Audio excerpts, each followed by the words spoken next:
2006 AMA Toyota Motocross Championship presented by FMF finds us at Steel City Raceway in Delmont, Pennsylvania for the 19th annual Kawasaki Monster Energy Motocross National, the penultimate round of the 2006 season. Championship's already been decided, races are still to be won, and fans are here to enjoy the action. I'm Brian Drebber along with David Pingree. Erin Bates working trackside for us here and doing her usual fine job. We're very excited about here. The weather conditions have been awful. Things are kind of getting better, and Ricky Carmichael's having a laugh.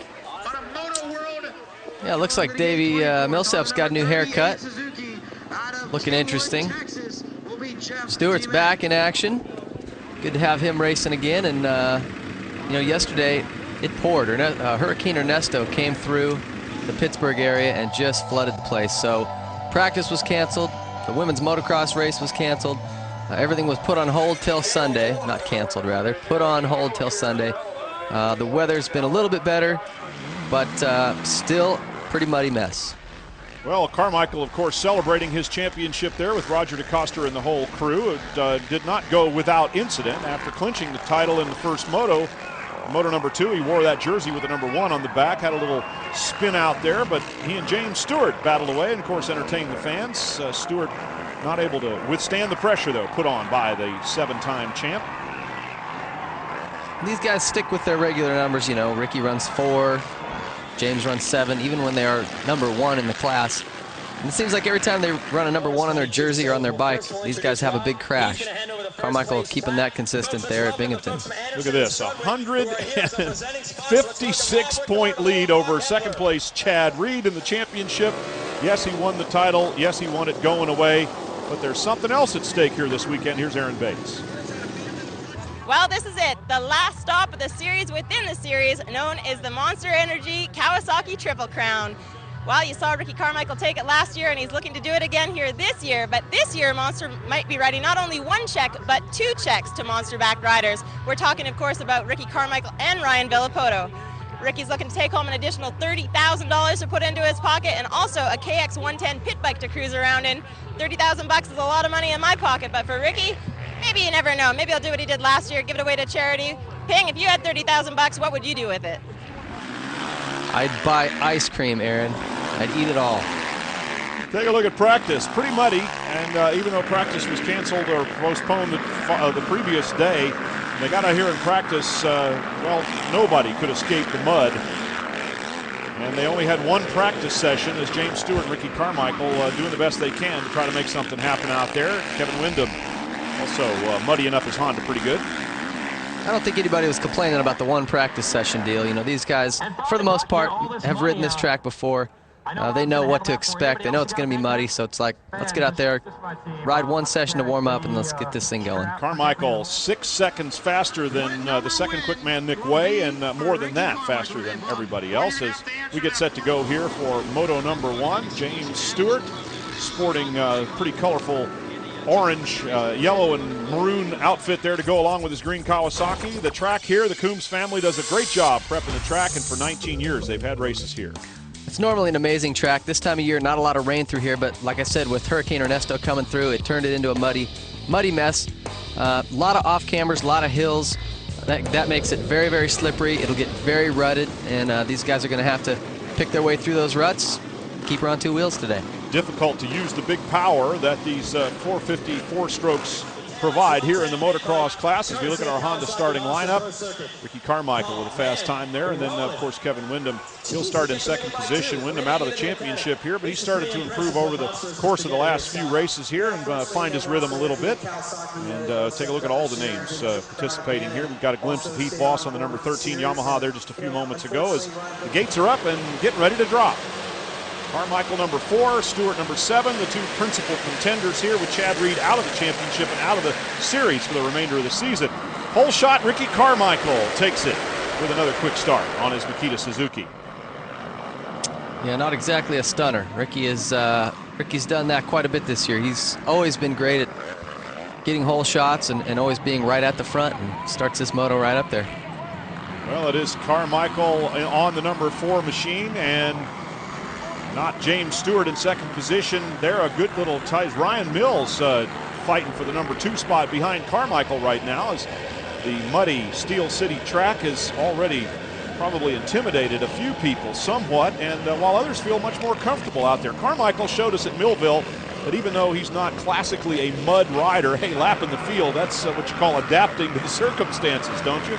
Well, he was not a good mud rider at all when he first started racing professionally, and he's just worked at it. That's kind of what Ricky does. If there's a weakness in his game plan, he goes to work on it, and he gets it figured out. Even starts, that kid he'll do starts all day long until his clutch is fried if he is going through a period where he's not getting good starts. So whatever he needs to work on, he does. James Bubba Stewart running in second position now has moved himself up there. Again, the speed of Carmichael and Stewart eventually shows itself no matter where they get started.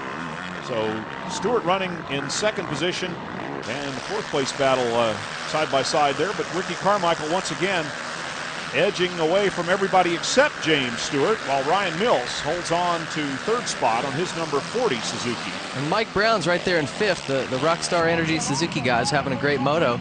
Mills and Brown both, been riding the lights class in Supercross. Brownie started in the lights class in the outdoors and just had some bike problems, feeling like he would be a little more confident on the 450, so moved into the motocross class, and they haven't had the best of results. I think they've struggled with sort of the first-year blues for that team, but man, this is a great ride for both of these guys. Mills especially, who is from the New York area, used to riding in the mud and slimy conditions like this, so he could put in a good ride, and Brownie's hanging right in there as well. Michael Byrne running also along with them there on the number 26 Kawasaki. Factory entry. Here's Brown in fifth on his Rockstar sponsored Suzuki number 3. Single-digit numbers. There are only 3 competitors out there with single-digit numbers: Carmichael, Stewart, and Mike Brown on the number 3. And Michael Byrne is actually, his contract is up with Kawasaki next year. Looks like he will not be returning. There's been some speculation as to where he's going, maybe factory connection Honda to take LaRocco's spot or something like that. But Timmy Ferry is going to be taking Michael Byrne's spot at Kawasaki. So there's going to be some big shakeups here before next season starts. Well, the silly season is in full bloom in virtually every form of motorsports. The traditional summertime sports, as it gets to the fall months, all the rumors begin to fly. So we'll keep track of as many of those as we can for you as we take a look here at the start one more time. We know that Carmichael got the whole shot. Watching him digging out of that middle position there, just seemed to get more traction than anybody else. Made it to turn one before the rest. It seems like most guys line up to the far left if you're sitting on the gate looking up the hill. But James and Ricky both chose to be maybe 10 gates to the right of that. So I thought that was kind of interesting. I don't know if maybe the dirt looked a little better coming out of the gate. It wasn't quite as muddy. Here you see Stewart making the pass into second. Made that look pretty easy. Yes, indeed. Flying high there, right past the number 40 Ryan Mills. As we take a look down the course right now, there is Mike Byrne on the number 26 Kawasaki. The plate's getting muddied up pretty good here now. There's Kevin Windham working his way up and past Michael Byrne. Gives him a little bump. And that's Josh Demuth, who is struggling a little bit, it looks like. Yep, moved over, getting lapped in the early going here. This is about as far away from arena cross as you can get. And big muddy outdoor track. Yep, and Demuth, of course, one of the arena cross stars. K-Dub making that pass on Byrne. And now Byrne's hanging tough, but once K-Dub gets some open track, he starts to move along. Kevin Windham on the number 14 Honda. You see that big piece of foam on the front of his helmet. And we talked about that in the lights race, where these guys run big chunks of foam on top of their visors and helmet and all over the bikes, in front of the radiators, down by the shifter and foot controls. That's to keep mud from sticking and packing up in there. This mud it's not a soupy mud. It's been sitting now, so it's very sticky and clumpy, and it'll pack on and stick to whatever it hits. So these guys put that foam in there to keep the mud from doing that and keep their bikes and helmet lighter. Davey Millsaps there are beginning to move forward a little bit too. Not the best of starts for the young rider on the number 118 Honda. Our Toyota leaderboard shows everybody where they stack up, with David Villeman rounding up the top 8. It's why champions choose Suzuki. And by Progressive Direct. Don't go underprotected. Get a dirt bike insurance quote at progressive.com or call 1-800-PROGRESSIVE. Monster Energy Kawasaki Steel City National being dominated by Ricky Carmichael here in moto number 1 so far, watching Kevin Windham on the number 14 Honda. He has moved away from Michael Byrne after making the pass. Whoa! And tipping right over goes Davey Millsaps. That's going to make a lot of hard work that he did moving forward. Fernand, as he lost at least one position there. We don't know if anybody else got by him while we were zoomed in tight on him. But Millsaps, a little tip over, didn't stall it, kept it going, and continued. You can see Ricky's pulled out quite a big lead already. We were hoping maybe James would get up there and race with him, make a battle out of it in the mud here, but doesn't look like it's going to happen so far. Well, the great equalizer hasn't done much to equalize the field here. It has only amplified how much better than everybody else Ricky Carmichael is. Even James Stewart having much more trouble in the muddy conditions here at Steel City than Carmichael, who just went into a whole nother world at Millville and looked as though he was riding on a dry track while everybody else was flopping around in the mud. Of course, we caught some flack kind of chuckling over the misfortune of Chad Reed, James Stewart, and some of the other best motocross racers in the world, who just looked like they were part of a comedy act out there. It was so bad. Today, now this is drying out a little bit. There's no additional rain falling, at least of any great consequence. The skies are still somewhat threatening, but the track is getting better, certainly, than it was yesterday.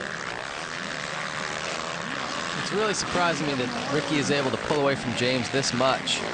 I mean, James is great in the mud. He won a bunch of supercrosses in the mud earlier this year. He's won Hangtown where it was muddy. He's great in the mud, and Ricky seems to be just kind of walking away from him.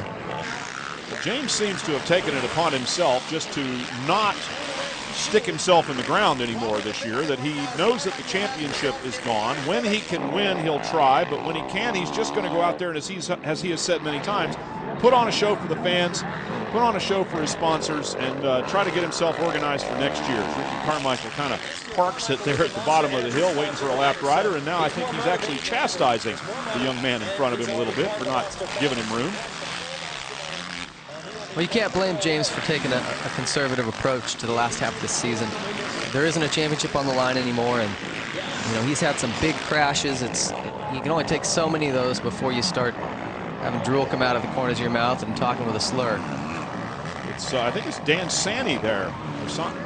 Number 86, yes it is.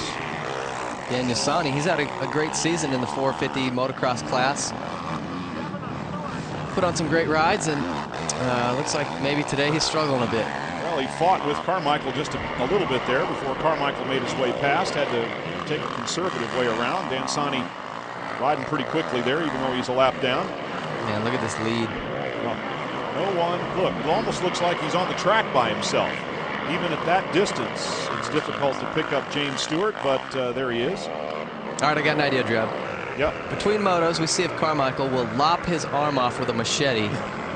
He can actually just pull on the throttle cable with his teeth when he wants to go faster, and maybe we can have a battle next moto. Well, maybe lopping his arm off would be a bit extreme, but we could make him ride with at least one arm inside of his jersey. How about that? Something. I want to see some racing here.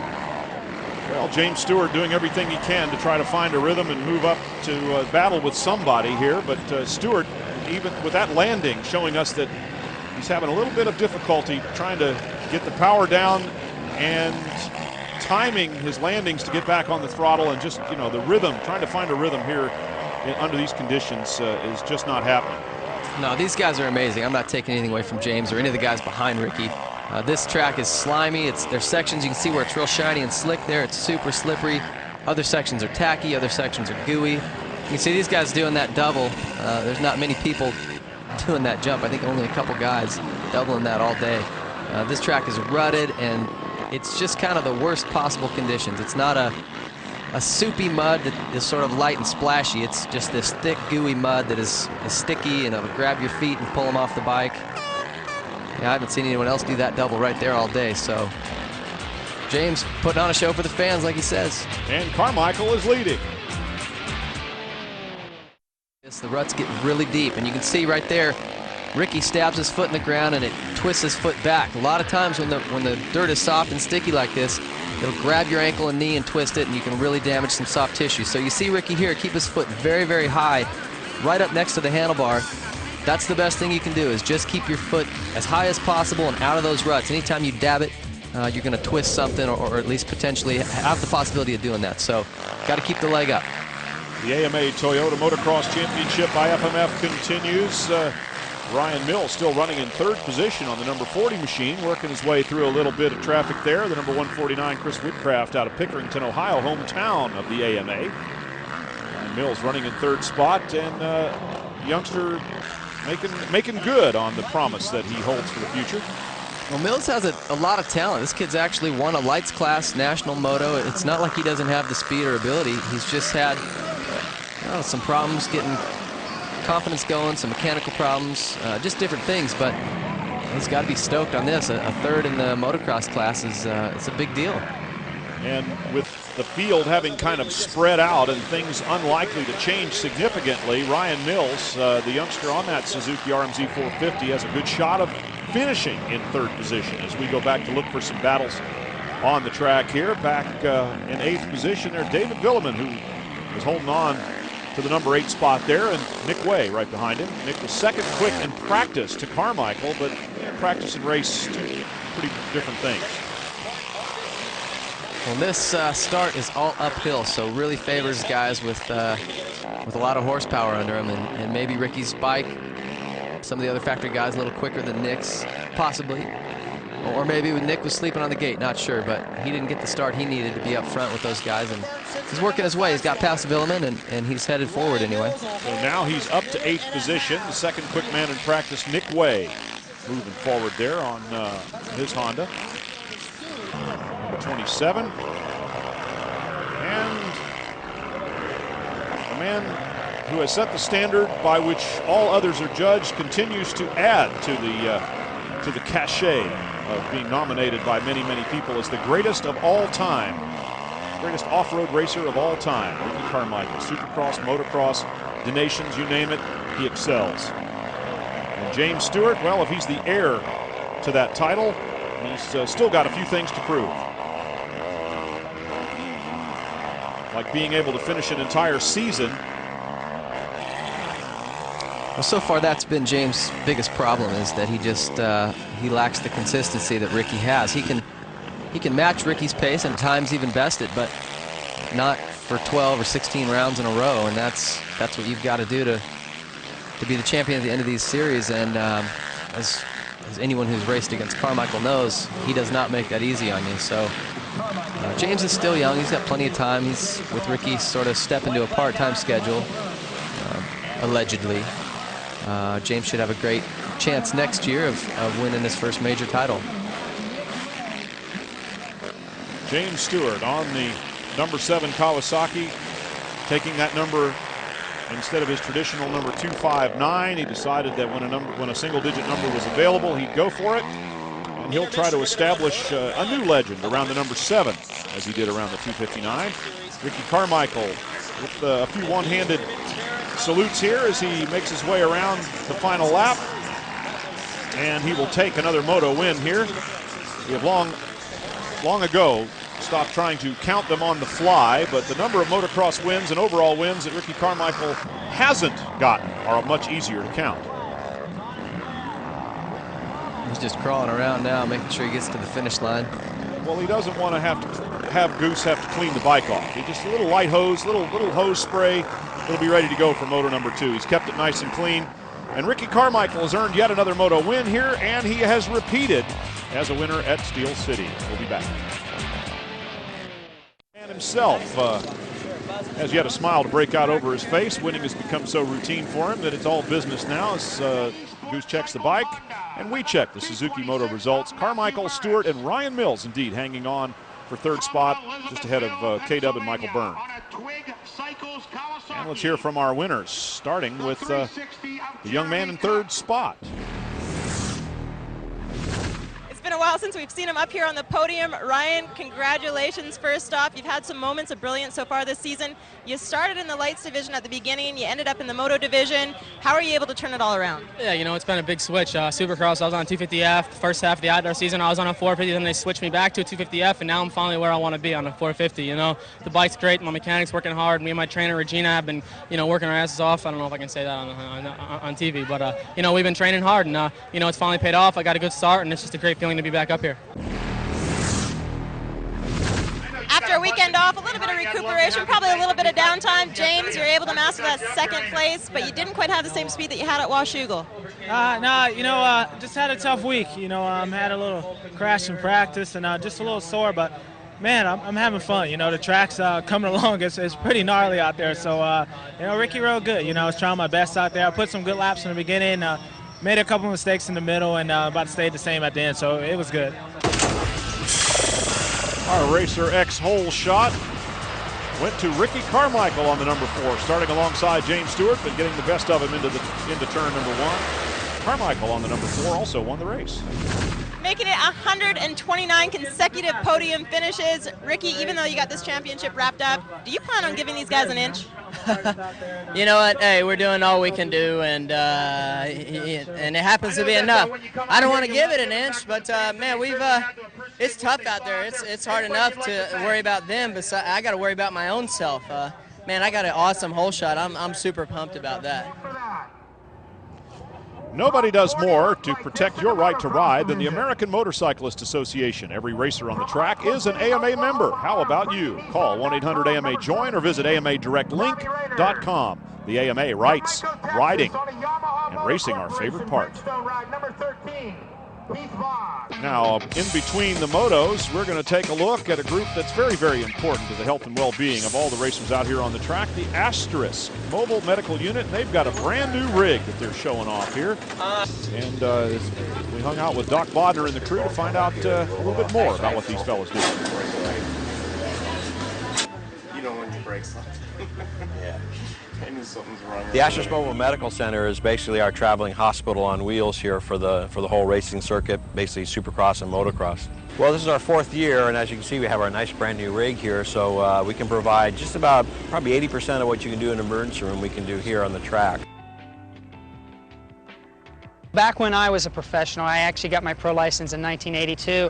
I mean, let's say, for instance, I crashed at Axton, Virginia, and I hurt my wrist and my thumb. I had to jump in my car, go to the hospital, get an x-ray, try and get back for Saturday practice. Well, that's one of the benefits of the center that is immediate, that all the riders understand, is if they go down and they hurt something and they're not sure what's wrong with them, if they take off and go to the emergency room somewhere, and you know how it is with emergency rooms, you can be there for 8 hours before you can get seen and get out.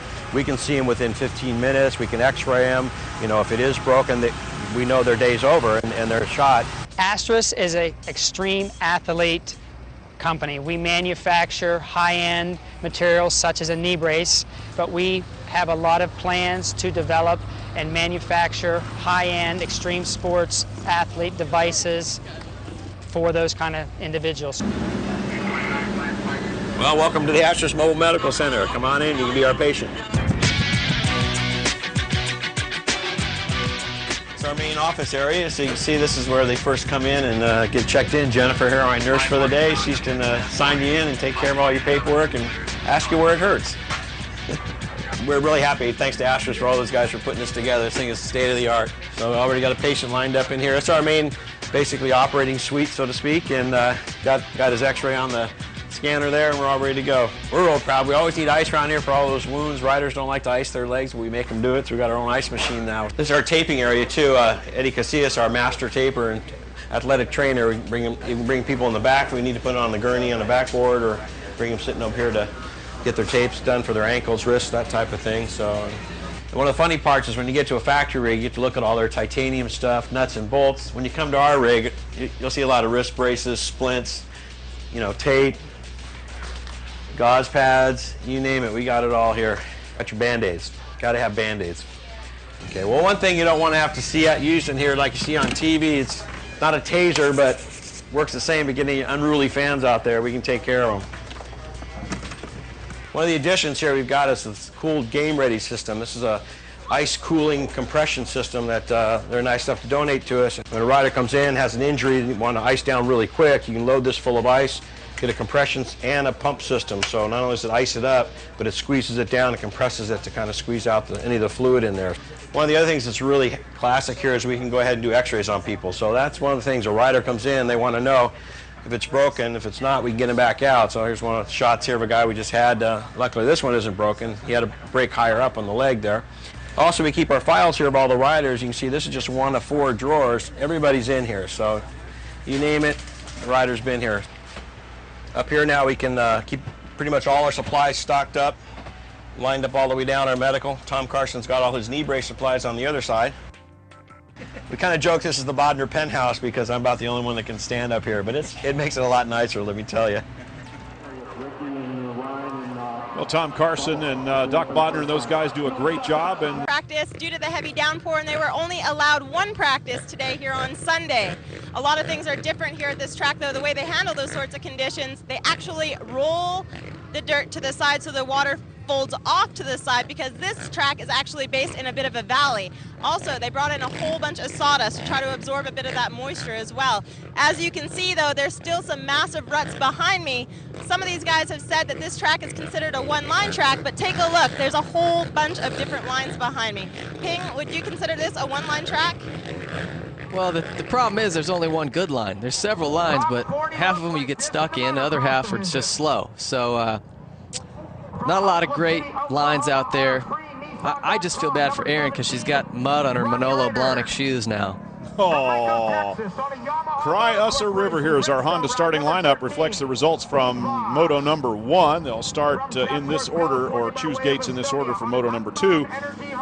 And who's to think that anyone but Ricky Carmichael is going to get the whole shot again here, as he is wedged in between Davey Millsaps and Tim Ferry, but instead this time it's James Stewart who comes out with a whole shot apparently. And the number 7 Kawasaki showing him the way here on lap number 1. Well, that's what I'm talking about. We've got a race on our hands now. Where's Carmichael? Well, Kevin Windham's in 2nd position, and Carmichael, I'm going to say 3rd. Did I get a glimpse of him there on the number 4 machine? Nope, that's Mike Brown on the number 3 Suzuki. They're looking for yellow bikes, but James Stewart out front right now on the number 7 Kawasaki, then Windham, then Brownie, then Carmichael changed his uniform in between races, and there are 3 Suzukis up there in the top 6 or 7 bikes. You got a glance at Carmichael there. He's, boy, 7th, 8th maybe. So it's Stewart, Windham, and Mike Brown in that order here on Moto number 2 at the start. Still a bit of a traffic jam back there mid-pack. Things are taking a while to sort out. So with Stewart out front, Kevin Windham and Ricky Carmichael and everybody else in pursuit. Here comes the number 4 up to 6th place and looking for more. I noticed in the first moto as well, Ricky didn't run any kind of foam on his helmet. You know, your helmet can get very, very heavy if the mud starts sticking to it. The visor will want to drop down. You've got to constantly be, picking your head up and flicking your helmet back. That's pretty confident right there. Just I don't even need it. Figures he's strong enough to hold his head up no matter what happens, as he went around the number 38, Jeff DeMint from Texas, also on a Suzuki. Now he's working up alongside the number 220, Mason Phillips, Chino Hills, California rider. Finds himself in the midst of all these superstars. We don't see this kind of conditions in Chino Hills, California very often, I can tell you that. So it's still James Stewart, then Kevin Windham. And a big gap back to Mike Brown. Carmichael up to 4th. So Stewart's got a whole straightaway on Ricky here. This would be his chance to try to put some ground between the two of them. Ricky's got Windham and Mike Brown to get by still. Well, he's working on Mike Brown on the number 3. Here comes Carmichael down the hill. Mike Brown, they're in the same rut, so he's going to have to find somewhere else to pass him. Works up inside, there it is, pulls alongside and over the jump. Gives him a little bit of a wave as he goes by. Carmichael ahead of Brown now and up to 3rd. So he's heading towards the front in a big hurry here. Windham and Stewart won't have to wait long before they'll look out. And here he comes. When Aaron was talking about the track being one line, you'll see, at least at the beginning of these races, the one good line will be on the very inside of the turn. Nobody wants to give up that inside, and let someone sneak by them. But as the race wears on, that inside will get so deep, eventually the guys will have to move out just a little bit or start wide and cut across that inside. because that inside rut will get so deep your pegs are dragging, and it'll actually be slower than if you just went wide and cut across it or just went around it. Carmichael still trying to keep that leg up high up out of the ruts so he doesn't plant one in there and twist the knee. So strong, and yet his timing is so good, he's so flexible that the foot just appears to just kind of bounce right up onto the foot peg when he finishes sticking it out in front of him there near the handlebar. In this kind of conditions also, you know, some of the bigger riders think that they've got it a lot tougher. Wyndham, Villeman, guys like that who are lanky, they say their legs, ouch. Well, all that suspension travel didn't suck up quite all of that bump there. Carmichael had to do a little bit of it with his body and compressed himself all the way down to the gas tank. So taller riders say they have a disadvantage in conditions like this? Well, you can imagine if your bike drops down into a deep rut and you've got this big, long, gangly leg, you've got to find somewhere to put all that thing. Ricky's just got sort of a little nub, kind of like mine. You just kind of put it up by the bar and it's out of the way. So short-statured guys, they argue, have a little bit of an advantage in deep rutted tracks like this one. Carmichael coming up behind Kevin Wyndham right now, who's running in second position. Our leader is James Stewart. Carmichael following Wyndham's line and now pulls alongside. He's going to have first look at the next turn here. And on the right-hander, he takes the advantage and pulls away. Kevin Wyndham shuffled back to third position. Carmichael second and heading towards the front. I noticed it looked like Carmichael was running roll-offs. Normally he doesn't like to go with those. He'll run tear-offs. He can run up to 14, 21 of those, you know, before he runs out of vision. But he went with roll-offs today. Toyota leaderboard, Stewart Carmichael 1-2. Next to last race of the season. From here we go to Glen Helen. Championship's already been wrapped up, of course, in the motocross division. James Stewart having a little bit of a problem there. Stalled the bike out, tipped over, and that is a fairly big development that we hadn't expected. So now Ricky Carmichael is your new leader, and he did it the easy way with his opponent laying on the ground. Yeah, it's too bad for James. That could have been a great race with these two guys. Hard to tell how much Ricky was closing on him, but at this point, doesn't really matter now. James has got to try to pull him back in, which that's a tough job for anybody. Well, Carmichael's lap times were faster than those of Stewart. He was clearly gaining on everyone else and had passed them. Only Stewart was in front of him, and then a small mistake by the number 7 Kawasaki rider hands Carmichael the lead. And now Stewart is in second, a more familiar position for him during the course of the last few races here anyway. And in virtually all of those cases, except for when Carmichael made a mistake, Stewart stayed behind Ricky. You see Ferry jumping across Byrne right there. Looked like he almost grabbed his front wheel, but had to shut that line off so Byrne couldn't sneak inside of him. Made the pass stick. 26, Michael Byrne on the Kawasaki. You got to wonder if there's any animosity between these two guys, since Tim Ferry will be taking Michael Byrne's job next year. Well, he just took his position on the racetrack. And now Ferry ahead of Byrne. Carmichael already starting to do some of those little signals. Certainly to his mechanics. They have a new mechanics area at the course here at Steel City, and they've done a really nice job. And apparently it's a trend that the AMA is trying to continue here, to set a designated mechanics area that is hospitable and workable. Well, the Coombs family noticed there was a lot of discrepancy with where the mechanics area was at some of these tracks, and how accessible, and you know, to try to make things easier and better on everybody, they put up a bunch of easy ups, covered it all. It's in a very, very good spot for the riders and the mechanics as well, and hopefully other tracks will follow suit and sort of try to improve their locations and conditions of the mechanics area. How about Mason Phillips on this number 220 machine? Found himself up in the front, passed by Ricky Carmichael in one of the early laps here. Now he's fighting for a spot with Timmy Ferry. Yeah, this guy got a start, and he's having the ride of his life right now. This is his best ride, certainly, of his career. On the Moto World sponsored No Fear entry, number 220. Mason Phillips out of Chino Hills, California, riding a Honda.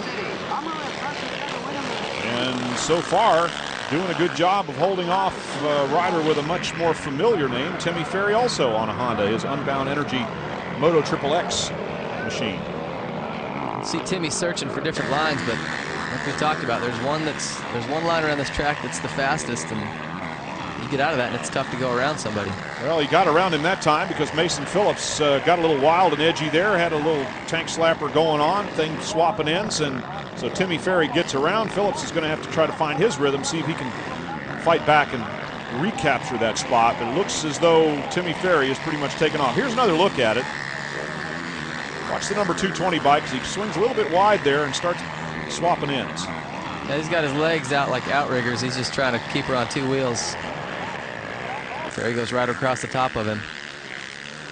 Sixth position at issue now with Davey Millsaps trying to make up some ground on Michael Byrne. Byrne at age 27, one of the veteran campaigners in the outdoor motocross and supercross series. Millsaps, one of the youngsters in his first season aboard one of the big bikes in the premier class, and makes the pass. Millsaps, of course, with a string of podium finishes for a while there. Very impressive, paying off the people that had the good faith in him to put him on the big bike for the factory Honda team. We'll be right back to Steel City after this.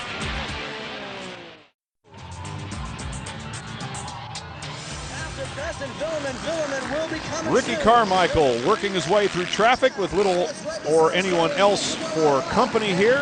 Most of the riders politely moving over with the flags that warn them that the leader is coming up. Carmichael winning the first moto, leading the second one after James Stewart got out in front but had a little mistake. And now Carmichael appears to be set to repeat as the winner here at Steel City, winning the event in 2005 and, of course, the championship. If I'm not mistaken, this is the track that Ricky Carmichael rode his first national at 10 years ago. Certainly made some progress since then. Won a couple of races. Good Just for him. a couple. Yeah. What did Aaron say? 129 consecutive podium appearances. Now that is a pretty impressive string. Millsaps ahead of Byrne. Or, I'm sorry, that's Timmy Ferry, rather. He passed Byrne earlier.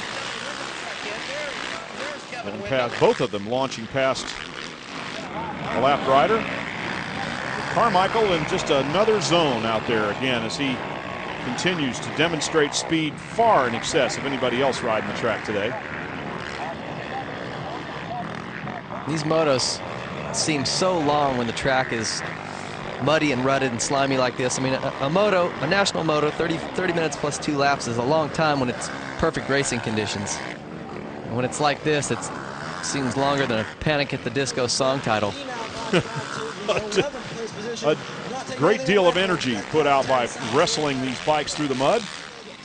And I would imagine just being tense on the bike because you know, when you get to a big mud hole, you don't really know how the bike is going to behave or what it's going to do.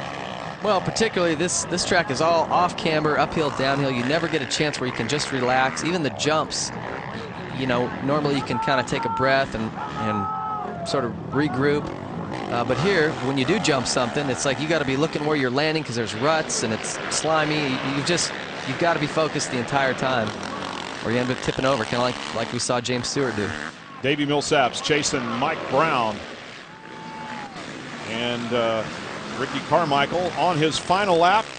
There are a few other riders on the final lap as well, but he has put most of them a lap down, many riders a lap down at least in this one. So Carmichael celebrating with the crowd here at Steel City. Yeah, somebody just passed him. What is up with that? But he's so busy signaling the crowd and celebrating here, having already won the championship, and now the overall, all he has to do is bring it home. That lapper is so pumped. He's going to go home and brag to everyone he passed Ricky Carmichael at a national.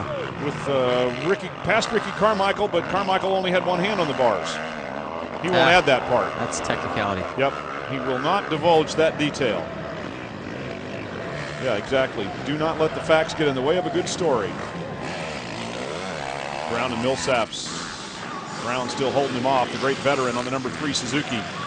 Millsaps, the youngster on the factory Honda. Right to his back wheel now and taking the 4th place spot. Millsaps boosted position. Brown down to 5th. Still a great ride for Mike Brown. Top 5.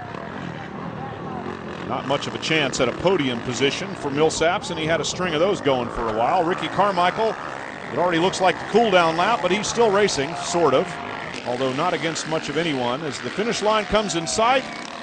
And Carmichael will take that checkered flag and earn yet another overall win. As we look at our Suzuki Moto results, Carmichael, Stewart, and Kevin Windham holding on for 3rd position ahead of Millsaps and Brown.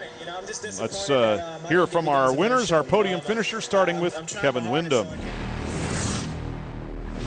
Well, keeping it consistent yet again. K-Dub, it seems that every time you have a weekend off, you come back rejuvenated. What was your secret this weekend? Well, it was a little bit tricky. The first moto, I actually thought I was in 3rd, and then late in the moto, I realized that Mills was in front of me, and he rode really good. He got a good start and was up there and rode strong. But it was really important for me, both motos, to keep Millsaps behind me, and I'm just glad that I could come away with a podium. I felt a lot better there in the second moto, was doing better jump combinations, and I got myself a better start and put myself in a better position early in the moto. So feels good. I'm just trying to keep the battle going and keep points ahead of Millsaps.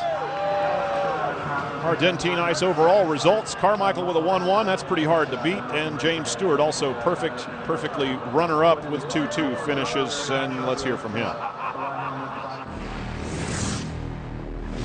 Well, not only did he manage to get the whole shot, he managed to make his way around the track, but James had a little bit of an upset out there. What ended up going on? I'm not sure. You know, it always seems like, you know, I'm just losing the front end or the rear end. You know, I tried my best. You know, I didn't ride that good in the beginning, and started riding better towards the end. But you make those kind of mistakes, it's kind of hard to get back. But I just lost the front end. That was the end of the story. Racer X whole shot went to the number 7 Kawasaki. James Stewart coming out of the field there to take the shot, and just ahead of Kevin Windham, while buried back in 7th position is the eventual winner, Ricky Carmichael. As we look at our point standings here, an incredible lead over 2nd place Kevin Windham, who said he's got to pay attention to Davey Millsaps. But Ricky Carmichael continues to be the man to beat, and beat him he did. Well, not quite the start that he had in the first moto, but nonetheless taking the win once again. Ricky, you kind of got a little bit of a gift handed to you, and luckily you're taking that monster Triple Crown cash home with you. Yeah, no, 30 grand ever hurts nobody. Super pumped, man, on the weekend, the way it went. Definitely, like you said, I got a gift, but it's always me and him back and forth. You know, I'll fall, he falls, but it was a good weekend for me. Now, a couple of close moments. I saw you going over the finish, not over the finish line jump, but over on that corner, a lap rider down right in front of you. That was a pretty close call. Yeah, it was. He fell down right there over the backside of a jump. I was like, whoa, and I ended up missing him, but it was crazy out there because of all the rain. It was really just like one line, and a lot of guys are having problems today. No problems for Ricky Carmichael on the number 4, wins again. Yeah, it seems like no matter what kind of conditions or situation you throw at this guy, he's getting better and better. It's hard to imagine that he's talking about retiring while he's still so on top of his game. How much more could you retire while on top than Ricky Carmichael in the sport of supercross or motocross? Well, we'll have to see if it really happens. We're always looking forward to the next